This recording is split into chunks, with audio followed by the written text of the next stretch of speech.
Hello everyone, स्वागत है आप सभी का सरकारी परीक्षा के यूट्यूब चैनल पे। आई होप कि आप लोगों की जो तैयारी है रेलवे ग्रुप डी की अच्छी चल रही होगी। और जैसे कि आपको पता है कि सरकारी परीक्षा आप लोगों के लिए जो रेलवे ग्रुप डी का लास्ट एग्जाम हुआ था 2018 में, उसके लिए प्रीवियस ईयर पेपर का वीडियो सीरीज लेके आ रही है। और मेरा नाम है सूरज और मैं आप लोगों को जो इस पेपर में रीजनिंग का पार्ट होता है उसके क्वेश्चन डिस्कस करता हूँ, ताकि आपको रीजनिंग का जो क्वेश्चन है कैसा आता है इस पेपर में उसके बारे में कंप्लीट आइडिया मिल पाए।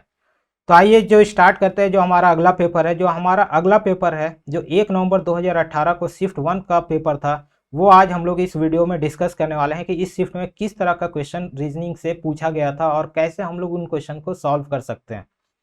इससे पहले ऑलरेडी मैंने 3 प्रीवियस ईयर पेपर डिस्कस किया हुआ है। अगर आप लोगों ने उन वीडियोस को नहीं देखा है तो हमारे सरकारी परीक्षा के यूट्यूब चैनल पे जाएं, वहाँ पे प्लेलिस्ट में वो वीडियोस अवेलेबल हैं, आप उन वीडियोस को देख सकते हैं ताकि आपको कंप्लीट आइडिया मिले कि रीजनिंग का पेपर किस तरह से आता है और हमें किन टॉपिक पे ज़्यादा फोकस करना है, हमें कैसे तैयारी करना है, ठीक है, और कैसे हमें इन क्वेश्चन को सॉल्व करना है। तो आइए देखते हैं हमारा पहला क्वेश्चन जो इस पेपर में था। जो हमारा पहला क्वेश्चन था, क्वेश्चन क्या बोलता है कि choose the correct word from the given option using the analogy given. यहाँ पे क्या है, क्वेश्चन में गिवन है लिक्विड एंड लीटर। यहाँ पे हमने इस तरह के क्वेश्चंस देखा है और हमें पता है कि कैसे सॉल्व करना है। हमें इन क्वेश्चन में क्या करना होता है कि इस दोनों के बीच में एक रिलेशन पैटर्न फाइंड आउट करके, जो पैटर्न एग्जिस्ट करता है वो हमें गिवन ऑप्शन में फाइंड आउट करके वो मार्क करना होता है, वही हमारा करेक्ट आंसर होता है। तो जैसे कि मैं इस क्वेश्चन की बात करूं तो इस क्वेश्चन में अगर आप लिक्विड एंड लीटर के बीच में अगर रिलेशन बताओगे तो लिक्विड पार्ट जो होता है, चाहे वो वाटर हो या मिल्क हो, जब हम लोग इसे मेज़र करते हैं हम लोग लीटर में मेज़र करते हैं। तो मतलब लिक्विड को मेज़र करने का एक मीडियम है लीटर। तो इसी तरह जब हम लोग गिवन ऑप्शन में देखेंगे तो हमारे ऑप्शन जो बी है सिर्फ वही आपको दिखेगा कि वेट एंड किलोग्राम इस रिलेशन को सेम पैटर्न फॉलो कर रहा है, ठीक है। क्यों? क्योंकि वेट को भी जब हम लोग मेज़र करते हैं तो हम लोग केजी में मेज़र करते हैं, मतलब किलोग्राम में मेज़र करते हैं। अदर आप ऑप्शन में देखोगे तो ये चीज़ें एग्जिस्ट नहीं है। तो इसी तरह से इस क्वेश्चन को करना होता है, गिवन क्वेश्चन को देखना होता है, रिलेशन पैटर्न को ऑब्जर्व करना होता है और वही सेम तरह के पैटर्न को हमें गिवन ऑप्शन में फाइंड आउट करना होता है। तो इस क्वेश्चन के लिए जो हमारा करेक्ट आंसर है ऑप्शन बी हो जाता है। आइए देखते हैं अगला क्वेश्चन। हमारा अगला क्वेश्चन क्या बोल रहा है कि choose the correct picture which comes next in the sequence of the picture. यहाँ पे हमें 3 फिगर गिवन है, हमारा नेक्स्ट क्या आ सकता है इन 3 फिगर के बाद वो हमें बताना है इस क्वेश्चन में। तो अगर हम लोग हर एक फिगर को देखें तो पहला और दूसरा में अगर आप देखोगे तो पहला पार्ट दूसरे में एग्जिस्ट है, बट दूसरा जो नीचे वाला ये पार्ट है ये वाटर इमेज है ऊपर वाले इमेज का। तो हमने देखा कि जो हमारा पहला फिगर है वो फिगर का अगर हम लोग वाटर इमेज बना देते हैं तो हमारा वो सेकंड फिगर आ जाता है। तो इसी तरह जब हम लोग थर्ड फिगर देखते हैं ट्रायंगल, इसका हम लोग जब वाटर इमेज बनाएंगे तो इसका जो है इस तरह से फिगर बनेगा विथ वाटर इमेज, जो हमारे ऑप्शन बी में प्रेजेंट है। तो इस तरह से हम इसका जो करेक्ट आंसर है ऑप्शन बी हो जाता है। आई होप कि आपको समझ में आ रहा होगा कि मैं जैसे बता दूं कि पहला जो फिगर था उसी का वाटर इमेज जब आप बनाओगे और उन दोनों को जब ऐड कर दोगे तो हमारा सेकंड फिगर बन जाता है। तो इसी तरह हमने वही सेम पैटर्न अप्लाई किया, थर्ड फिगर में वाटर इमेज बनाया और नीचे इसे ड्रॉ कर दिया, वही हमारा फोर्थ फिगर आ जाएगा जो हमारे ऑप्शन बी में प्रेजेंट है, ठीक है। आइए देखते हैं अगला क्वेश्चन। हमारा अगला क्वेश्चन क्या बोल रहा है कि choose the correct picture from the below option which fits the blank space. यहाँ पे क्या है कि हमें फिगर गिवन है और यहाँ पे इसे कंप्लीट हमें करना है, ठीक है। इस blank space question mark given है। तो अगर आप हर एक पार्ट को देखोगे ना तो आप बहुत ही इजीली बता पाओगे कि इसका फिगर जो है क्या आ सकता है। अगर आप पैटर्न भी देखोगे तो ये अगर आप फर्स्ट पार्ट को देखो तो दूसरा एक तरह से ऊपर वाले पार्ट का वाटर इमेज ही है, ठीक है। तो इसी तरह जब हम थर्ड पार्ट का वाटर इमेज बनाएंगे तो वो कुछ इस तरह से बनेगा। तो इट मीन्स कि जो हमारा फोर्थ पार्ट क्वेश्चन फिगर की जगह पे आएगा वो इस तरह से होगा। अगर आप वाटर इमेज में नहीं बनाते हो तो आप तीनों पार्ट को भी देख के ये डायग्राम बहुत ही इजीली बना सकते हो कि क्या आएगा क्वेश्चन मार्क की जगह। बाकी वाटर इमेज है, आप वाटर इमेज बनाओ इस पार्ट का, आपको फोर्थ जो है वो मिल जाएगा। तो ये हमारा जो फिगर है वो हमारे ऑप्शन सी में प्रेजेंट है। तो हमारा जो करेक्ट आंसर इस क्वेश्चन के लिए हो जाता है वो हो जाता है ऑप्शन सी, ठीक है। आइए देखते हैं अगला क्वेश्चन। हमारा अगला क्वेश्चन क्या बोल रहा है कि select the option that is related to the third term in the same way as the second term is related to the first term. मतलब सेकंड और फर्स्ट में जो रिलेशन है वो सेम हमें बताना है थर्ड और फोर्थ में जो क्वेश्चन मार्क की जगह पे आएगा। तो अब इस तरह के क्वेश्चन को सॉल्व करने के लिए पहले क्या है ना, आपको ये पता होना चाहिए कि बटरफ्लाइज और कैटरपिलर में क्या रिलेशन है। तो रिलेशन क्या होता है कि जब भी बटरफ्लाइज का जो यंग वन मतलब कि युवा अवस्था होता है, लिख दो, तो उसे हम लोग कैटरपिलर बोलते हैं, ठीक है। तो इसी तरह जब हम लोग मदर का यंग वन युवा अवस्था बोलेंगे तो डेफिनेटली जब मदर फीमेल को रिप्रेजेंट कर रहा है तो अगर आप ऑप्शन ए और ऑप्शन बी को देखोगे तो ये तो होगा ही नहीं। दूसरा जो हमारा ऑप्शन डी यंग वन को रिप्रेजेंट नहीं कर रहा है, इट मीन्स कि हमारा जो ऑप्शन सी है बेबी, इसका करेक्ट आंसर हो जाएगा। तो इसका जो करेक्ट आंसर है ऑप्शन सी होगा। तो इस तरह के क्वेश्चन को सॉल्व करने के लिए आपको थोड़ा पता होना चाहिए, जनरल नॉलेज पता होना चाहिए। ये चीज़ें कैसे होगा, आप जब क्वेश्चन प्रैक्टिस करोगे ज़्यादा तो आपको चीज़ें पता हो जाएगा कि किस तरह के क्वेश्चंस आ सकते हैं, तो आप इजीली इस तरह के क्वेश्चन को बना सकते हैं। ठीक है, आइए देखते हैं अगला क्वेश्चन। हमारा अगला क्वेश्चन क्या है कि find the next figure in the given series. अगर आपने इससे पहले तीनों वीडियोस को देखा होगा तो आपने जब नोट डाउन किया होगा टॉपिक, तो आप देखोगे कि series, statement assumption, statement conclusion, इनके क्वेश्चन रेगुलरली पेपर में देखने को मिल रहे हैं, वो भी एक नहीं, दो तीन चार क्वेश्चन। तो इन टॉपिक्स को तो अच्छे से करना है, इन टॉपिक्स को हमें मिस नहीं करना है और ज़्यादा से ज़्यादा क्वेश्चन प्रैक्टिस करना है। आप इसके लिए सरकारी परीक्षा में के प्लेटफॉर्म में रेलवे ग्रुप डी के मॉक टेस्ट भी अवेलेबल है, आप वहाँ से भी प्रैक्टिस कर सकते हो। अनलिमिटेड मॉक है ताकि आपका अच्छा से अच्छा प्रैक्टिस हो पाए, क्योंकि टाइम मैनेज भी करना बहुत ज़रूरी है, अदरवाइज उस गिवन टाइम में आप पूरा क्वेश्चन अटैम्प्ट नहीं कर पाओगे। ठीक है, तो इस क्वेश्चन को अगर सॉल्व करना हो तो कैसे होगा, जैसे यहाँ पे 3 फिगर गिवन है, हमें नेक्स्ट फिगर बताना है कि क्या हो सकता है। तो अगर आप पहले दूसरे फिगर को देखोगे, तीसरे फिगर को देखोगे, तो जब आपको कोई रिलेशन आप फाइंड आउट करोगे तो आप देखोगे इस क्वेश्चन में पहला और तीसरा में एक पैटर्न फॉलो हो रहा है। क्या हो रहा है कि जो पहला फिगर में हमारा ये पार्ट, ये जो फिगर गिवन है, ये तीसरे वाले में अपोजिट में आ रहा है, और ये अभी इन आउटसाइड फिगर था तो इनसाइड में आ जा रहा है। ठीक है, ये हमने पहला इस फिगर के लिए फाइंड आउट किया। दूसरा क्या हो रहा है, जो एरो का डायग्राम है वो क्या हो रहा है, same as it is position में हो रहा है, बट अभी इनसाइड में था तो वो बाहर आ जा रहा है, और जो एरो का डायरेक्शन है वो उल्टा हो जा रहा है। मीन्स इस क्वेश्चन में जो एरो का डायरेक्शन है ऐसे है और थर्ड वाले में ये ऐसे हो जा रहा है। तो हमने ये चीज़ें फाइंड आउट किया, यही चीज़ें हमें सेकंड फिगर और फोर्थ फिगर में इंप्लीमेंट करना है और हमारा आंसर आ जाएगा। तो अगर फोर्थ डायग्राम हमारा बना है तो ये स्क्वायर होगा, और ये जो पार्ट है अभी इनसाइड फिगर है तो ये आउटसाइड में अपोजिट डायरेक्शन यहाँ आ जाएगा। एरो अभी यहाँ पे है, ये अंदर में एज इट इज ऊपर अपवर्ड डायरेक्शन में आ जाएगा। अगर आप देखोगे आंसर फिगर में ये कहाँ प्रेजेंट है तो ऑप्शन डी में क्लियरली विजिबल है। ठीक है, मैं एक बार और बता दूँ हो क्या रहा है कि पहला और जब तीसरा फिगर आप देखोगे तो ये जो पार्ट है डायरेक्शन इसका एज इट इज रह रहा है, बट क्या हो रहा है कि ये अभी इधर था तो वो इस अपोजिट वाले जो साइड है उसके नियर बाई में आ गया, और अभी ये आउटसाइड फिगर तो इनसाइड में आ गया। ठीक है, और एरो वाले में अभी ये एरो इस तरह से है, और थर्ड वाले में क्या है कि जिस साइड में ये पहले फिगर में एरो प्रेजेंट है उसी साइड में, बस वो अभी इनसाइड में था तो वो आउटसाइड में आ गया, और एरो का डायरेक्शन वो अपोजिट हो गया, इस तरह से हो गया। बस यही सेम चीज़ हमने सेकंड और फोर्थ में इंप्लीमेंट किया, हमने स्क्वायर बनाया, तो ये जो हमारा डायरेक्शन था ये अपोजिट साइड में आ जाएगा और बाहर में आ जाएगा, क्योंकि अभी ये इनसाइड फिगर था। यहाँ एरो अभी बाहर में था तो अंदर आ जाएगा और अपवर्ड डायरेक्शन में हो जाएगा। हमने इंप्लीमेंट किया, हमारा जो करेक्ट आंसर था, आंसर फिगर डी में था, ऑप्शन सी में डी प्रेजेंट है, तो हमारा करेक्ट आंसर जो इसके लिए होगा ऑप्शन सी हो जाएगा। ठीक है, आइए देखते हैं अगला क्वेश्चन।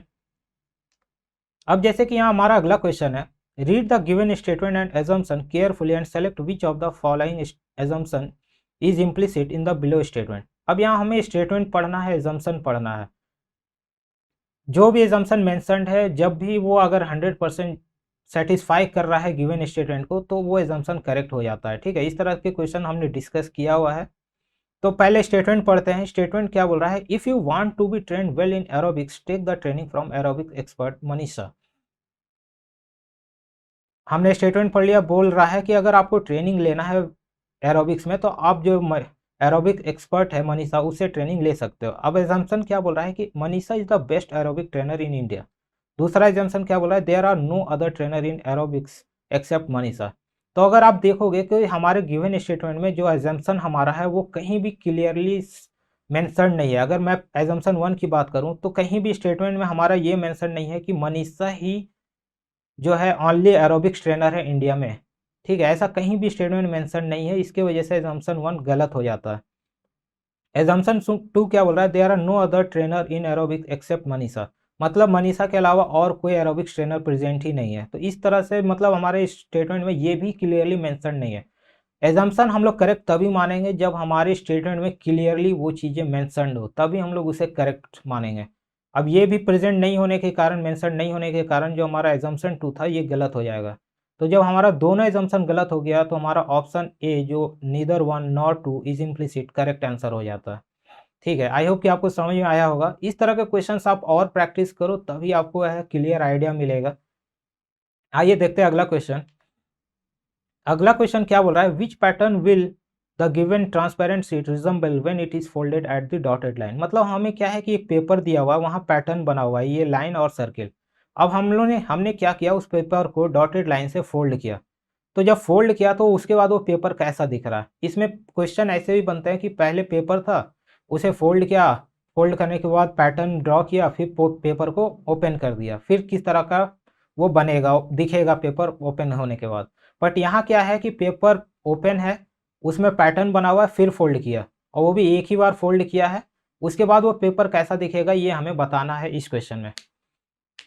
तो जैसे कि मैं बात करूं कि इस पेपर को आपने देख लिया, अगर आप कहीं से भी इसे फोल्ड करते हो, चाहे ऐसे करो या इस डायरेक्शन में करो, तो जो हमारा स्क्वायर शेप में पेपर है डेफिनेटली ये हाफ हो जाएगा।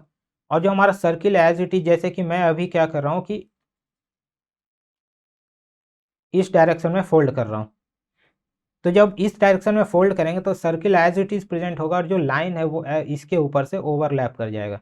इट मीन्स कि जब पेपर हम लोग फोल्ड करते हैं तो ये पेपर जो है कुछ इस तरह से दिखेगा। अब हम लोग देख लेते हैं कौन से ऑप्शन में प्रेजेंट है। तो ऑप्शन बी में आप देखोगे क्लियरली, आप इधर से भी फोल्ड करोगे तो यही होगा, लाइन यहाँ पे एज इट इज ये फिक्स रहेगा, सर्किल इसके ऊपर आ जाएगा इस तरह से।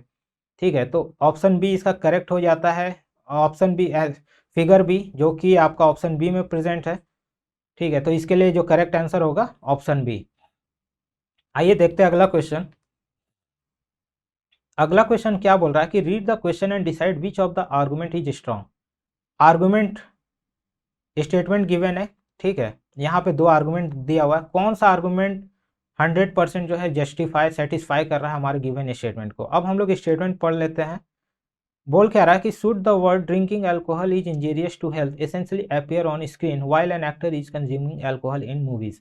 जब भी हम लोग मूवीज देखते हैं तो जब भी कोई एक्टर एल्कोहल कंज्यूम करता है तभी ये मैसेज जो है मूवीज में शो किया जाता है। ठीक है, ये हमारा स्टेटमेंट बोल रहा है। हमने स्टेटमेंट पढ़ लिया, समझ लिया क्या बोल रहा है। अब हम लोग आर्गुमेंट बोलते हैं, पढ़ते हैं। आर्गुमेंट 1 क्या बोल रहा है कि it takes away the mood of watching movies. ठीक है, इस आर्गुमेंट 1 बोल रहा है कि इस मैसेज को देख के जो लोग मूवीज देख रहे होते हैं तो उनका मूड थोड़ा खराब हो जाता है। दूसरा क्या बोल रहा है, no it is disturbance on screen while watching movies. दूसरा बोल रहा है कि जब भी इस तरह के मैसेज मूवीज में शो किया जाता है तो स्क्रीन देखने में डिस्टर्बेंस होता है। ठीक है, हमने आर्गुमेंट पढ़ लिया, स्टेटमेंट पढ़ लिया। अब क्या दोनों आर्गुमेंट आपको लग रहा है कि वो स्टेटमेंट में मेंशन्ड है क्लियरली कहीं पे भी? तो आप देखोगे कि नहीं। पहला तो बात, जो मूवीज़ होता है वो एक मैसेज पहुंचाने का मीडियम होता है लोगों तक, क्योंकि वो बहुत ही बड़े मास स्केल में मैसेज पहुंचाया जाता है।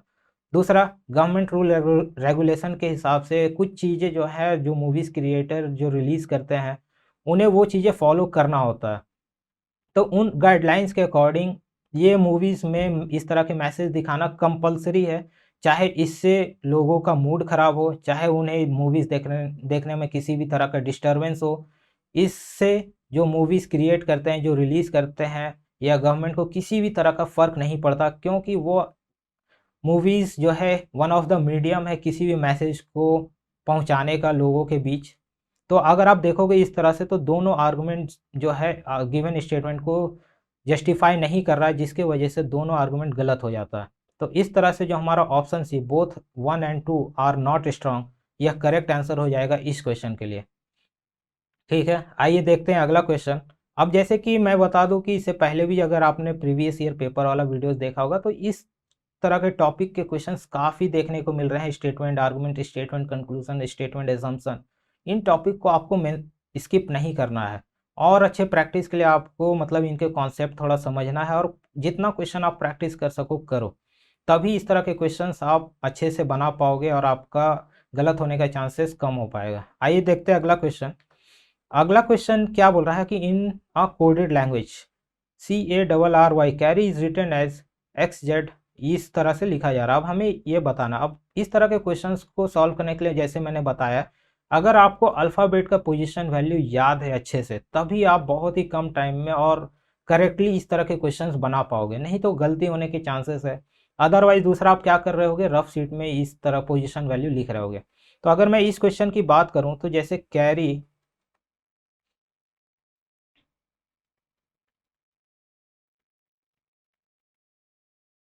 तो इसका जो पोजीशन वैल्यू होता है 3, ये 1, 18, 18, ये 25। और अगर x का देखोगे तो ये होता है 24, ये होता है 26, ये होता है 9, ये होता है 9 और ये होता है 2। अगर आप यहाँ पे ऑब्जर्व करोगे और अगर आपको रिवर्स ऑर्डर में अल्फ़ाबेट का पोजीशन वैल्यू पता है कि x का क्या होता है, जैसे b का 25 होता है, रिवर्स ऑर्डर का मतलब कि z का 1, y का 2, इस तरह से आप जाओगे तो a आपका हो जाएगा 26। तो आप जब ये पोजीशन आपको पता है, तब आप देखोगे कि एक्चुअली ये जो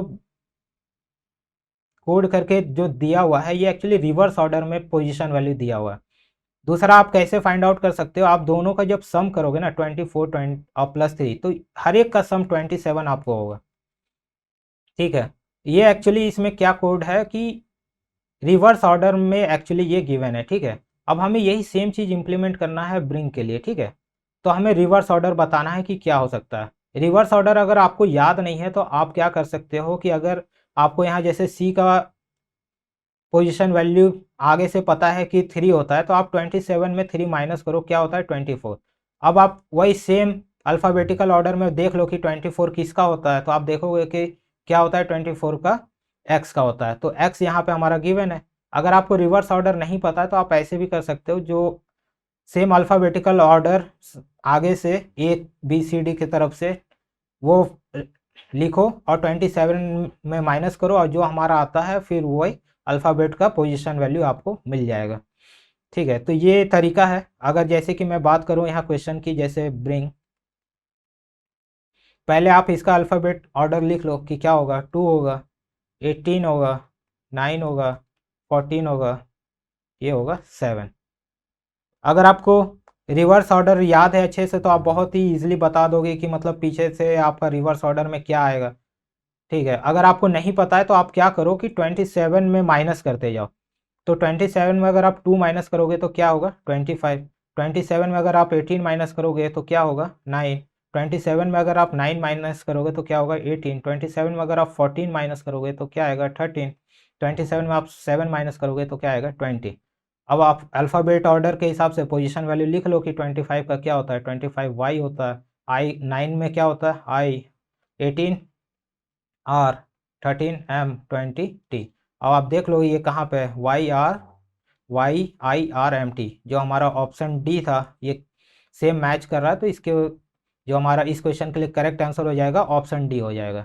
ठीक है, ये दूसरा तरीका है अगर आपको रिवर्स ऑर्डर में नहीं पता, अगर याद नहीं, अगर रिवर्स ऑर्डर याद है तो आप बहुत ही मतलब कम टाइम में विदिन सेकंड मतलब 10 सेकंड में आप इस क्वेश्चन को बना के निकल जाओगे।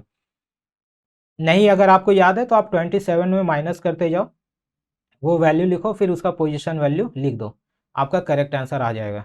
आइए देखते हैं अगला क्वेश्चन। तो जो हमारा अगला क्वेश्चन है क्वेश्चन नंबर 10, इसमें क्या बोल रहा है कि how many triangles are there in the following figure. यहाँ पे क्या है, फिगर गिवन है, यहाँ पे नंबर ऑफ ट्रायंगल्स बताना है। तो जैसे मैंने इससे पिछले जो वीडियोस में है इस तरह के क्वेश्चन को सॉल्व करने का तरीका बताया हुआ है। हम लोग क्या करते हैं पहले कि सिंगल फिगर को के हेल्प से कितना ट्रायंगल बन रहा है वो हम लोग फाइंड आउट कर लेते हो। तो सिंगल फिगर को काउंट करोगे तो 1 2 3 4 5, 5 फिगर बन रहा है। इसके बाद हम लोग क्या करते हैं, दो फिगर के हेल्प से कितना ट्रायंगल बन रहा है वो फाइंड आउट करते हैं। तो दो फिगर का जब हम लोग देखेंगे तो यहाँ पे आपको कितना ट्रायंगल देखने को मिलेगा। तो आप ये एक ट्रायंगल मान लो, ये दो फिगर के हेल्प से बन रहा है। उसके बाद आप ये एक फिगर देखो, ये दो ट्रायंगल के हेल्प से बन रहा है। उसके बाद ये एक जो पोर्शन है इसे आप देखो, ये दो फिगर के हेल्प से तीसरा ट्रायंगल मिल रहा है।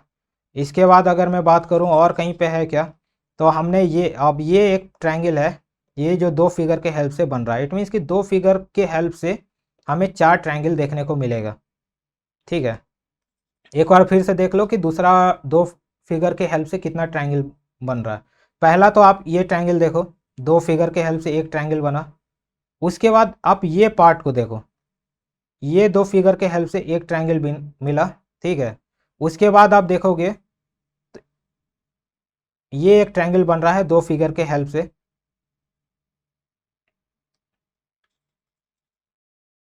तो हमने क्या क्या देख लिया था, ये देख लिया, ये देख लिया, ये देख लिया। अब ये एक ट्रायंगल देखो जो कि दो फिगर के हेल्प से बन रहा है, तो मतलब चार फिगर है दो फिगर के हेल्प से, चार ट्रायंगल आपको देखने को मिल रहा है। ठीक है, हमने दो फिगर वाला देख लिया। अब हम लोग देखते हैं तीन फिगर के हेल्प से कितना ट्रायंगल बन रहा है। तो तीन फिगर के हेल्प से देखोगे तो पहला तो ट्रायंगल ये है जिसमें कि तीन फिगर है और एक ट्रायंगल बन रहा है। दूसरा आप देखोगे तो ये है। ठीक है, तीन फिगर के हेल्प से बन रहा है। इट मीन्स कि तीन फिगर के हेल्प से आपको दो ट्रायंगल देखने को मिलेगा। उसके बाद चार पाँच आपको नहीं मिलेगा, फिर आपको एक मिलेगा मेजर ट्रायंगल जो कि ये है। इट मीन्स कि ये एक ट्रायंगल हो गया। तो अगर आप इसे ऐड करोगे तो ये आएगा आपका 12।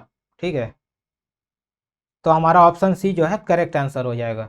तो इस तरह के क्वेश्चंस को इसी तरह आप सिंगल एक फिगर के हेल्प से कितना ट्रायंगल बन रहा है, फिर दो फिगर के हेल्प से कितना ट्रायंगल बन रहा है, सबको इंडिविजुअली देखते जाओ और फिर लास्ट में सभी को ऐड कर दो, तो आपको टोटल नंबर ऑफ ट्रायंगल्स मिल जाएगा।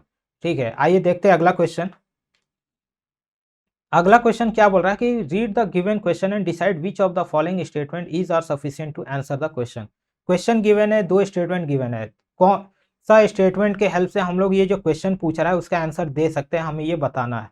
ठीक है, तो हम लोग क्वेश्चन पढ़ते हैं कि U and Y U and K are three patient waiting at a dentist who will the doctor attend first based on first come first serve basis. मतलब तीन पेशेंट गया हुआ है डेंटिस्ट के पास, यू है, वाई है और के है। ठीक है, अब डॉक्टर क्या है कि फर्स्ट कम फर्स्ट सर्व, मतलब जो पहले आएगा उसे पहले देखेगा, इस तरह से वो चेक करता है। तो हम लोग देखना है कि हमें ये चीज़ें फाइंड आउट करना है कि कौन पहले जाएगा इन तीन पेशेंट में। अब हम लोग स्टेटमेंट पढ़ते हैं कि कौन से स्टेटमेंट से हमें ये आंसर मिल जाएगा, या दोनों स्टेटमेंट हमें रिक्वायर्ड है इस तरह के क्वेश्चन को के आंसर को देने के लिए। तो पहला क्या बोल रहा है कि वाई अराइव्स आफ्टर के एंड यू, मतलब कि के यू का पोजीशन तो पता नहीं, बट ये दोनों जो है ना वाई से पहले आए हैं, ये स्टेटमेंट वन से हमें पता चल गया। दूसरा से क्या बोल रहा है कि के अराइव्स बिफोर यू, मतलब यू से पहले जो है, यू से पहले आपका क्या है के आया था, और हमें वाई का पोजीशन तो पता है। इट मीन्स कि जब हम लोग दोनों स्टेटमेंट को पढ़ते हैं तो हमारा ये फाइनल जो है आ जाता है कि के पहले आएगा, फिर यू आया है, फिर वाई आया है। तो जब हम डॉक्टर देखेगा तो जो पहले आया उसको पहले देखा है, इट मीन्स कि के पहले आया तो पहले के को देखेगा। इट मीन्स कि दोनों स्टेटमेंट के हेल्प से हम लोग ये फाइंड आउट कर पा रहे हैं कि के को जो है डेंटिस्ट पहले चेक करेगा। तो इट मीन्स कि दोनों स्टेटमेंट रिक्वायर्ड है। अब जब दोनों स्टेटमेंट रिक्वायर्ड है तो जो हमारा ऑप्शन डी में मेंशन्ड है statement one and two together are sufficient, ये हमारा करेक्ट आंसर हो जाएगा। क्योंकि किसी भी एक स्टेटमेंट के हेल्प से हम लोग ये क्लियरली नहीं बोल सकते हैं कि किस पेशेंट को जो डेंटिस्ट है पहले चेक करेगा। दोनों स्टेटमेंट रिक्वायर्ड है ये हमें फाइंड आउट करने के लिए, तो इट मीन्स कि ऑप्शन डी करेक्ट आंसर हो जाता है। ठीक है, तो आइए देखते हैं अगला क्वेश्चन। अगला क्वेश्चन क्या बोल रहा है कि Surya is facing towards east, direction का क्वेश्चन है। तो हम लोग पहले क्या करते हैं कि जो हमारा डायग्राम है ये बना लेते हैं कि क्या होता है। ये ईस्ट को रिप्रेजेंट करता है, ये वेस्ट को, नॉर्थ, साउथ। इसके बाद अगर मैं बनाऊँ तो ये जाता है, ये आपको north east, north west, south west और साउथ ईस्ट। ये जो एंगल होता है ये 45 डिग्री होता है, ये 45 होता है, तभी ये जो है 90 डिग्री बन रहा होता है। ठीक है, अब क्वेश्चन पढ़ते हैं। क्या बोल रहा है कि जो सूर्य है अभी ईस्ट डायरेक्शन में देख रहा है। उसके बाद क्या बोल रहा है कि 45 degree clockwise direction, clockwise direction मतलब घड़ी की डायरेक्शन में इस तरह मूव करता है, 45 डिग्री मूव कर रहा है। इट मीन्स कि जब अगर सूर्य अभी इधर देख रहा है तो जब 45 डिग्री क्लॉकवाइज मूव करेगा तो इस लाइन पे आ जाएगा, ठीक है। उसके बाद क्या बोल रहा है कि 135 डिग्री एंटी क्लॉकवाइज मूव कर रहा है, तो 135 डिग्री के लिए क्या होगा, पहले वो 45 डिग्री जो इधर मूव करेगा एंड देन 90 डिग्री, मतलब यहाँ पे वो आ जाएगा, ठीक है। फिर क्या बोल रहा है कि 90 डिग्री क्लॉकवाइज डायरेक्शन, मतलब फिर वो 90 डिग्री इस डायरेक्शन में मूव किया और फिर वो जिस ईस्ट डायरेक्शन में ही देखने लगा। अब बोल रहा है कि किधर वो देख रहा है, तो हमने जब ये क्लियरली इसमें इम्प्लीमेंट करते गए, जो मूवमेंट हो रहा था 45 degree 135 degree anti clockwise clockwise, जब हमने इम्प्लीमेंट किया तो वो एट लास्ट क्या था, ईस्ट डायरेक्शन में ही फेस कर रहा है। तो इससे जो हमारा करेक्ट आंसर क्या होगा, ऑप्शन डी हो जाएगा। हमसे पूछा ही था कि लास्ट में वो किधर देख रहा है, तो जब लास्ट में हम किधर देख रहा, हमने देखा ईस्ट में देख रहा, तो हमारा जो करेक्ट आंसर है ऑप्शन डी ईस्ट करेक्ट हो जाएगा। तो इस तरह के क्वेश्चन को कैसे बनाना है, डायग्राम बनाओ, कितना एंगल होता है वो हमें पता होना चाहिए, और जो भी क्वेश्चन में मूव करवा रहा है मूवमेंट करवा दो, एंड लास्ट में जो पूछता है वो फाइंड आउट करके बता दो कौन सा आंसर है। आइए देखते हैं अगला क्वेश्चन। अगला क्वेश्चन क्या बोल रहा है कि find the next number in the series, series given है, अगला क्या आएगा क्वेश्चन मार्क की जगह वो बताना है। तो आप देखोगे हर एक नंबर को, तो देखोगे कि 9 इंटू 2 18 होता है, 18 into 2 36, 36 into 2 72, into 2 144, it means कि 2 का मल्टीप्लाई हो रहा है, तो जब 144 में 2 से मल्टीप्लाई करेंगे तो ये आएगा आपको 288। 288 हमारा ऑप्शन ए में है, तो ऑप्शन ए करेक्ट हो जाता है। बहुत इजी क्वेश्चन था, सिर्फ देखना है कि क्या पैटर्न हो रहा है। तो मल्टीप्लीकेशन हो रहा था 2 के साथ, तो हमारा नेक्स्ट आंसर जो था 288 आ गया। अगला क्वेश्चन देखते हैं क्या था इस पेपर में। क्वेश्चन नंबर 14 में क्या बोल रहा है कि consider the statement and following argument and decide which of the argument is strong with the respective statement. तो स्टेटमेंट हम लोग पढ़ लेते हैं, आर्गुमेंट पढ़ लेते हैं। यहाँ पे क्या होता है कि जो भी स्टेटमेंट जो भी गिवन है क्वेश्चन में, और जो आर्गुमेंट उसके फेवर में होता है या उसे सेटिस्फाई जस्टिफाई कर रहा होता है, वो हमारा करेक्ट हो जाता है। तो हम लोग स्टेटमेंट पहले पढ़ते हैं। स्टेटमेंट क्या बोल रहा है कि the number of car in the city has increase and it's means for the bicycle rider. मतलब क्या बोल रहा है कि नंबर ऑफ सिटीज़, जो नंबर ऑफ कार्स है सिटीज़ में वो इंक्रीज़ हो रहा है, जिसके वजह से जो बाईसाइकिल राइडर्स है उसके लिए खतरा प्रोड्यूस होते जा रहा है, क्योंकि उनके पास स्पेस नहीं बच रहा है, ट्रैफिक जैम हो रहा है। तो ये स्टेटमेंट बोलना चाह रहा है। अब हम लोग देखते हैं आर्गुमेंट क्या बोल रहा है कि हाँ, पहला जो आर्गुमेंट है, yes increased four wheeler traffic creates jams at junction and other commuters are affected, there should be a cap on the four wheeler sales in a year. मतलब पहला स्टेट जो आर्गुमेंट बोलना चाह रहा है कि हाँ सही में जो नंबर ऑफ फोर व्हीलर्स है वो इंक्रीज हो रहा है, जिसकी वजह से ट्रैफिक जैम्स हो रहा है, जिसके वजह से अदर्स को प्रॉब्लम हो रहा है। तो गवर्नमेंट को कैप लगाना चाहिए, लिमिट करना चाहिए कि एक साल में इससे ज़्यादा जो व्हीकल्स है सेल ना हो पाए। दूसरा अगर आर्गुमेंट में पढ़ूँ तो बोल रहा है no if well discipline driving rules are followed increase in car volume will not result in road mess. It means कि यहाँ पे आर्गुमेंट बोल रहा है कि नहीं, अगर लोग डिसिप्लिन वे में ट्रैफिक रूल को फॉलो करते हुए अगर इस चीज़ को अगर मतलब फॉलो करे ट्रैफिक रूल को, तो किसी भी तरह का प्रॉब्लम क्रिएट नहीं होगा, चाहे वो बाईसाइकिल राइडर्स हो या कोई भी हो। तो हमने स्टेटमेंट पढ़ा, आर्गुमेंट पढ़ा, तो यहाँ पे एक्चुअली स्टेटमेंट में क्या बोलना चाह रहा है कि नंबर ऑफ व्हीकल्स सिटीज़ में बढ़ रहे हैं, जिसके वजह से जो अदर बाईसाइकिल राइडर्स हैं उनके लिए प्रॉब्लम हो रहा है। तो अगर आपने जैसे हमने आर्गुमेंट 1 पढ़ा, तो आप देखोगे कि आर्गुमेंट 1 में ये क्लियरली बोल रहा है कि जिसमें ये बोला जा रहा है कि सही में फोर व्हीलर का जो है नंबर ऑफ व्हीकल्स जो है इंक्रीज हो रहा है, और इसमें सॉल्यूशन भी दिया गया है कि गवर्नमेंट को लिमिट करना चाहिए।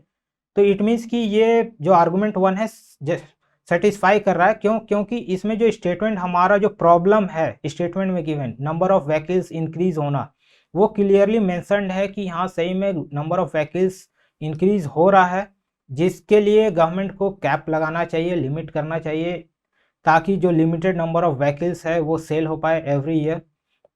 तो ये हमारा आर्गुमेंट में बोल रहा है और ये सेटिस्फाई कर रहा है हमारे गिवन स्टेटमेंट को, इसके वजह से आर्गुमेंट 1 जो है वो करेक्ट हो जाता है। बट जो अगर मैं दूसरे आर्गुमेंट की बात करूं, तो यहाँ पे वेल डिसिप्लिन ड्राइविंग रूल्स की बात की जा रही है। अगर नंबर ऑफ व्हीकल्स कितना भी इंक्रीज हो जाए, तो आप कितना भी वेल डिसिप्लिन, कितना भी ट्रैफिक रूल फॉलो कर लो, क्योंकि हमारे पास लिमिटेड स्पेस है, ट्रैफिक जैम लो मतलब स्पेस का प्रॉब्लम क्रिएट होगा, चाहे वो बाईसाइकिल राइडर्स हो या कोई भी। तो इट मीन्स कि आर्गूमेंट जो 2 है वो सेटिस्फाई नहीं कर रहा है। क्यों? क्योंकि जो हमारा जो मेन स्टेटमेंट में प्रॉब्लम है, नंबर ऑफ व्हीकल्स का इंक्रीज होना, उसके बारे में हमारे गिवन आर्गूमेंट जो 2 है उसमें कुछ भी ऐसा उसका मेंशन नहीं किया हुआ है, जिसकी वजह से आर्गूमेंट 2 गलत हो जाएगा और आर्गूमेंट 1 इसका करेक्ट आंसर होगा, जो कि हमारा ऑप्शन ए में प्रेजेंट है। तो आई होप कि आपको समझ में आया होगा। क्यों? क्योंकि इसका एक्चुअली रीज़न क्या है ना, स्टेटमेंट में बोल रहा है कि नंबर ऑफ कार्स जो है इंक्रीज होने के बारे में बात किया गया।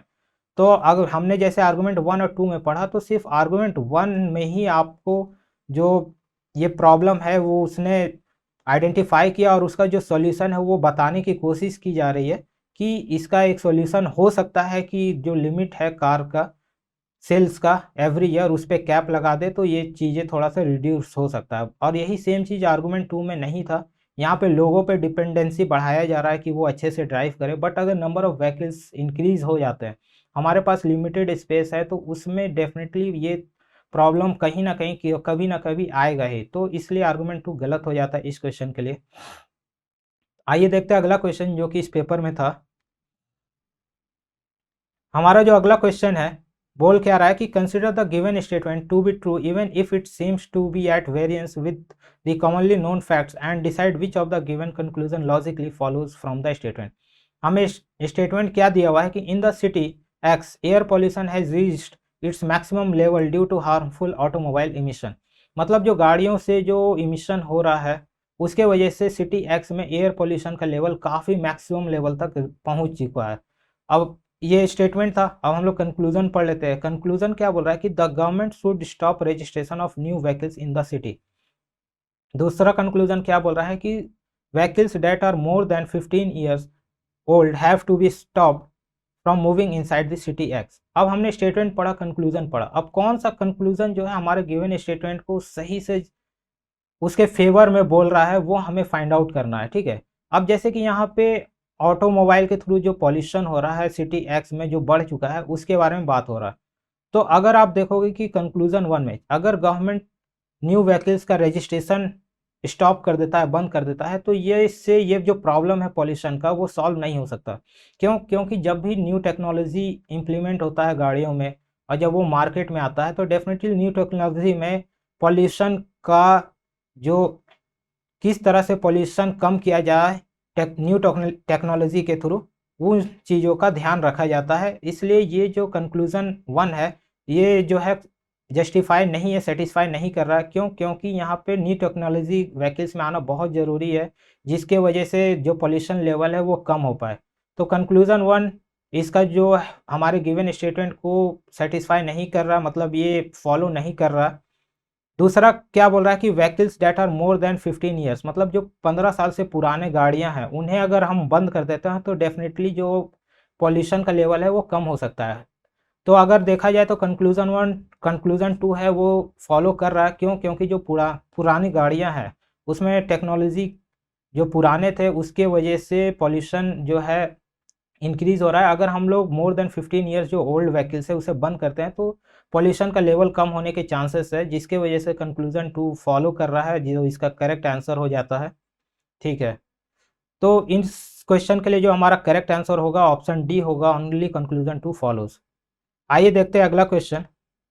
अगला क्वेश्चन क्या बोल रहा है कि select the option that is related to the third word on the same basis as the second word is related to the first word. अब यहाँ पे क्या है कि दिया हुआ है रन वॉक, अब इनमें हमें रिलेशन फाइंड आउट करना है और उसी तरह हमें क्या क्वेश्चन मार्क की जगह आ सकता है वो बताना है। तो अगर आप देखोगे कि रन मतलब दौड़ना, वॉक मतलब चलना, ठीक है, मतलब एक तरह से आप तेजी से दौड़ रहे हो फिर आराम से चल रहे हो, मतलब स्लो प्रोसेस हो गया। इसी तरह रस भी सेम चीज को रिप्रेजेंट कर रहा है, तेजी। और अब इसका जो आ सकता है डेफिनेटली जो ऑप्शन बी स्लो है ये आ सकता है। क्यों? क्योंकि सेम रिलेशन बन रहा है जो हमारे पहला और दूसरा टर्म के बीच में एग्जिस्ट कर रहा है। आप अदर को देखोगे तो सेम इस तरह का रिलेशन नहीं बनेगा। तो इसके लिए जो हमारा करेक्ट आंसर है ऑप्शन बी स्लो हो जाता है क्वेश्चन नंबर 16 के लिए। तो आइए देखते हैं अगला क्वेश्चन। हमारा अगला क्वेश्चन क्या बोल रहा है कि fill the correct symbol in the equation. यहाँ पे इक्वेशन हमें देना है कौन सा ऑप्शन, किस ऑप्शन का जो सिंबल हम लोग यहाँ पे अगर फिल करते हैं तो हमारा जो आंसर है वो 11 आएगा, ये हमें फाइंड आउट करना है। तो हम लोग क्या करते हैं, हर एक ऑप्शन को 1 बाय 1 यहाँ पुट करते हैं एंड देखते हैं कि किससे 11 आ रहा है। तो अगर मैं पहले ऑप्शन की बात करूँ तो 8 + 10 डिवाइडेड बाई 20 इंटू 6, इसे हम लोग जब सॉल्व करेंगे तो डेफिनेटली 8 + 1/2 इंटू 6 होगा, ये 3 होगा, 8 + 3 इट मीन्स कि 11। हमारा ऑप्शन ए से ही 11 आ गया, इट मीन्स कि इसका करेक्ट आंसर ऑप्शन ए है। तो हम लोग फिर आगे चेक ही नहीं करेंगे क्योंकि हमारा ऑप्शन ए से ही एक करेक्ट आंसर आ गया। ठीक है, इस तरह के क्वेश्चन में जो भी मैथमेटिकल कैलकुलेशन है या बॉड मास रूल जो फॉलो करना है वो हमें करना होता है, अदरवाइज हमारे गलत होने के चांसेस बढ़ जाएंगे। ठीक है, तो आइए देखते हैं अगला क्वेश्चन। हमारा अगला क्वेश्चन है कि in a certain code box को 41 में लिखा गया है, मैप को 30, तो रैट का क्या होगा। तो इस तरह के क्वेश्चन को जैसे मैंने बताया कि अगर आपको पोजीशन वैल्यू याद है तो आप बहुत ही ईजिली बना लोगे। जैसे कि मैं बॉक्स की बात करूं तो बॉक्स का जो पोजीशन बी का जो पोजीशन वैल्यू होता है 2, ओ का होता है 15 एंड इसका होता है एक्स का 24। तो अगर आप इसे ऐड करोगे तो ये आपका आ जाएगा 41। ठीक है, आप ऐड कर लो तो आपका आएगा 41। इसी तरह अगर आप मैप का भी देखोगे तो ये आएगा 13 + 1, पी होता है 16, इट मीन्स यहाँ आएगा आपका 30।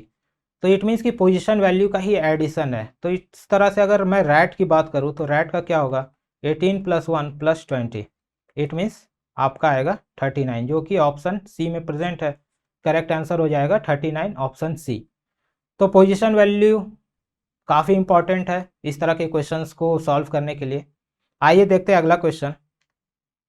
हमारा अगला क्वेश्चन क्या बोल रहा है कि the 6th letter to the right of the 18th letter from the left is, मतलब अगर हम लेफ्ट से बात करें 18th लेटर, फिर उस लेटर के राइट साइड में 6th लेटर कौन सा होगा। मतलब कि हम लोग इधर से काउंट करेंगे 18th, जो भी हमारा 18th लेटर होगा फिर वहाँ से 6th राइट की साइड में जाना है। इट मीन्स कि हम लोग डायरेक्टली जा सकते हैं 18 + 6, it means 24th letter left से डायरेक्टली काउंट कर लो। और ये अल्फ़ाबेट ही दिया हुआ है, इट मीन्स कि अल्फ़ाबेट में 24 कौन सा वैल्यू होता है, एक्स होता है। तो अगर आपको पोजीशन वैल्यू याद है तो आप डायरेक्टली एक्स फाइंड आउट कर लोगे, एक्स हमारा ऑप्शन डी में मार्क करोगे, आगे चले जाओगे। ये अल्फ़ाबेट ही दिया हुआ है, ABCD अप टू जेड। ठीक है, अब यहाँ बोल रहा था कि लेफ्ट से 18 था, मतलब 18 जैसा आपका आएगा आर में, फिर हमें राइट साइड में 6th लेटर जानना है। तो 1 2 3 4 5 6, ठीक है, तो हमारा एक्स आ जाएगा। ये राइट है, ये लेफ्ट है। ठीक है, तो इसका जो करेक्ट आंसर है एक्स ऑप्शन डी। आइए देखते हैं अगला क्वेश्चन। अब अगला क्वेश्चन क्या है, बोल रहा है कि on what day did 1 August 1987 fall, मतलब ये डेट दिया हुआ है, कौन से सर ये दिन होगा, ये हमें फाइंड आउट करना है। तो इस तरह के क्वेश्चंस को बनाने के लिए हमें नंबर ऑफ ऑड डेज पता होना चाहिए। अब जैसे कि इस क्वेश्चन को अगर बनाना है तो कैसे करते हैं, तो पहले हम अगर 1987 मतलब हम लोग कंसिडर कर रहे हैं, मतलब ये हम लोग 1900 + 86, और जो हमारा 1 जैन 1987 टू 1 अगस्त 1987, इस तरह से हम लोग लिख सकते हैं। अब हम लोग क्या करते हैं, हर एक का ऑड डेज हम लोग फाइंड आउट कर लेते हैं। मतलब 1900 में अगर हम लोग number of odd days find out करें तो क्या होगा, तो जो सेंचुरी ईयर होता है, मतलब जो 1600 है, इसमें जो नंबर ऑफ ऑड डेज होगा वो 0 होगा। ठीक है, उसके बाद क्या होता है, जो हमारा number of odd days century year के अलावा होता है, जैसे चाहे वो 1700 हो तो या 1800 हो, इसमें नंबर ऑफ ऑड डेज जो होगा वो 5 होता है।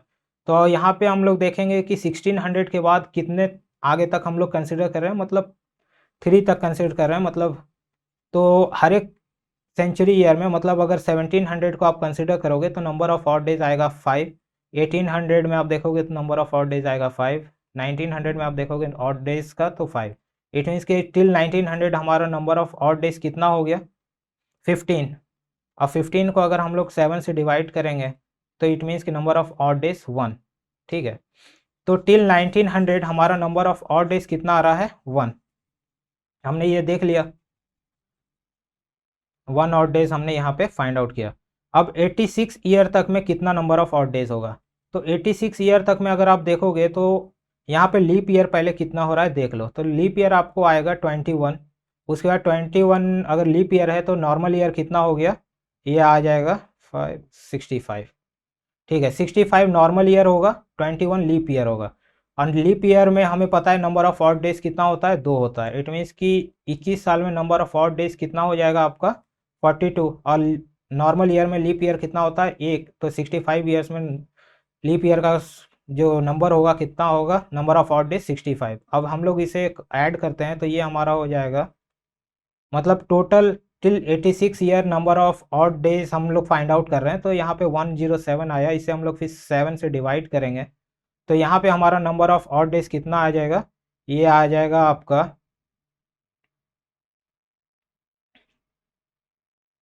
15 वीक्स कंप्लीट होगा एंड 2 ऑड डेज हो जाएगा। मतलब 86 ईयर में आपको नंबर ऑफ ऑड डेज देखने को मिलेंगे 2 ऑड डेज। ठीक है, अब हमें फाइंड आउट करना है 1 जनवरी 1987 से लेके 1 अगस्त 1987 तक नंबर ऑफ ऑड डेज। ठीक है, तो अब हम लोग देख लेते हैं कि क्या होगा इतने टाइम में नंबर ऑफ ऑड डेज। तो 1987 ईयर में मतलब आपका, अगर मैं जनवरी की बात करूँ, फिर फरवरी में, फिर मार्च में, फिर अप्रैल, फिर मई, जून, जुलाई एंड 1 अगस्त, हमें इतना का नंबर ऑफ ऑड डेज देखना है। तो जनवरी में जो नंबर ऑफ ऑड डेज कितना हो जाएगा, 31 का महीना होता है, 31 डेज होता है, तो नंबर ऑफ ऑड डेज यहाँ आएगा 3। ठीक है, 1987 जो है आपका नॉर्मल ईयर है, इट मीन्स कि 28 डेज होगा, नंबर ऑफ ऑड डेज आएगा 0।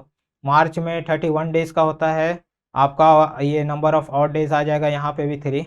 अप्रैल आपका होता है 30 डेज़ का, यहाँ पर नंबर ऑफ ऑड डेज होगा 2।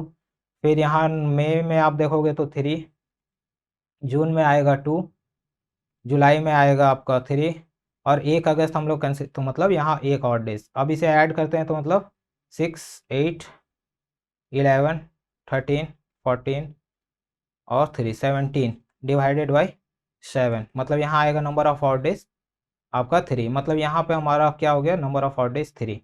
ठीक है, अब हमारा जो काम का चीज़ है वो हमारा कौन सा है, ये वाला जो हमने सारे में number of odd days find out कर लिया।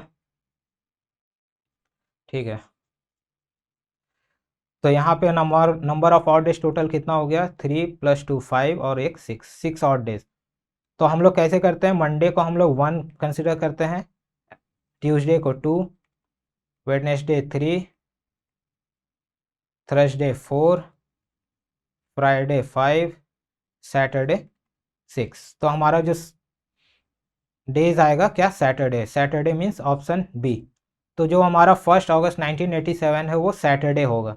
ठीक है, तो ये मेथड है किसी भी डेट का डेज निकालने का। ठीक है, तो आइए देखते हैं अगला क्वेश्चन। जो हमारा अगला क्वेश्चन है, select the option figure that will complete the series of the question figure. Same इस तरह के क्वेश्चन हमने अभी भी इसे पहले भी डिस्कस किया।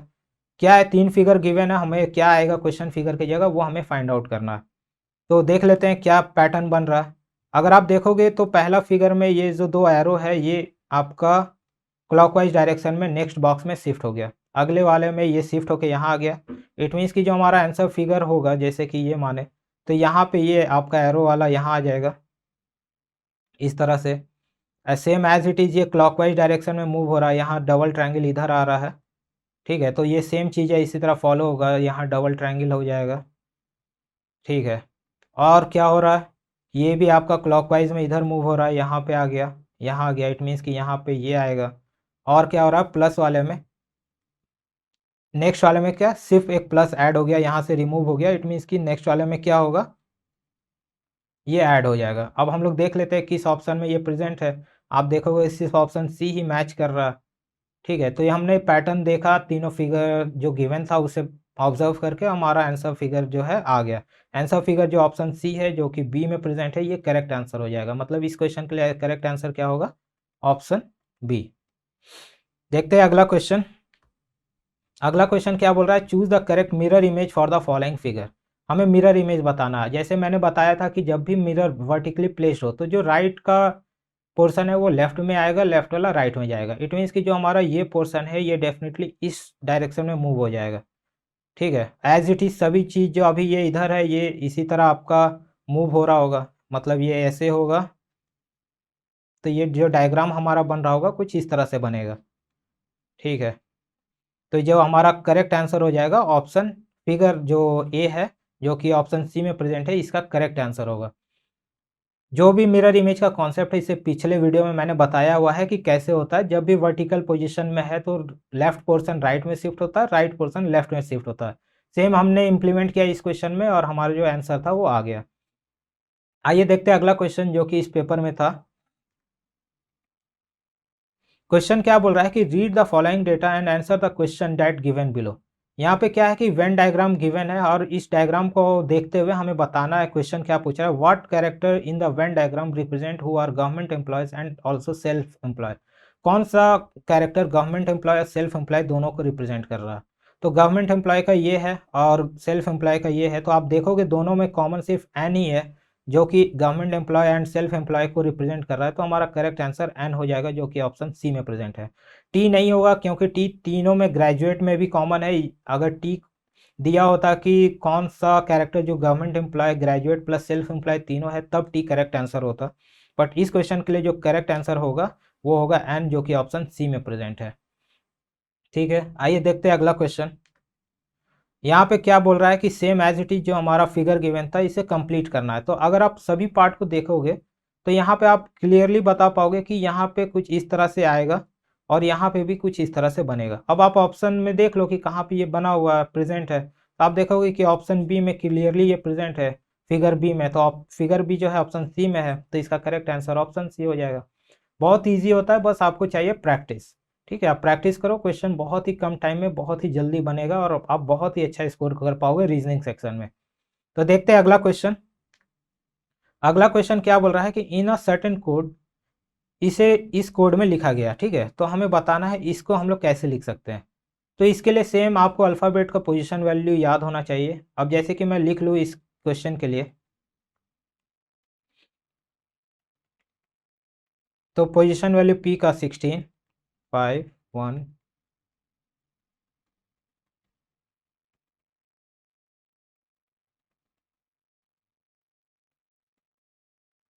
अब हमने जैसे लिख लिया तो आप देखोगे कि यहाँ पे ये +5 हो गया, ये +5 हो गया, ये +5, इसमें भी +5, मतलब हर एक में +5 हो रहा है।